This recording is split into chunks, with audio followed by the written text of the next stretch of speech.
কাকলি দেবীকে অত্যাচারীদের হাত থেকে রক্ষা করল জগদ্ধাত্রী। কাকলি দেবীর ভাইয়ের ঘরে চোখের ওষুধ কেন তা জানতে মরিয়া জগদ্ধাত্রী। জি বাংলার জনপ্রিয় ধারাবাহিক জগদ্ধাত্রীতে এবার কাকলি দেবীর উপর হামলা করল আততায়ীরা।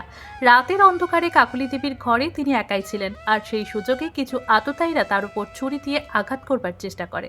কিন্তু ভাগ্যক্রমে জগদ্ধাত্রী সেখানে পৌঁছে যায় এবং কাকলি দেবীকে আততায়ীদের হাত থেকে রক্ষা করে।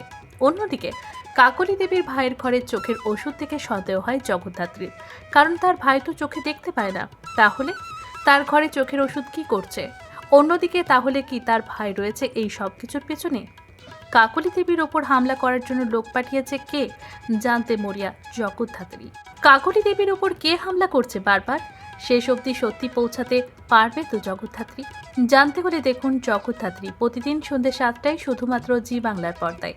পাশাপাশি টলি রিপোর্টার চ্যানেলটিকেও সাবস্ক্রাইব করে আমাদের পাশে থাকতে ভুলবেন না।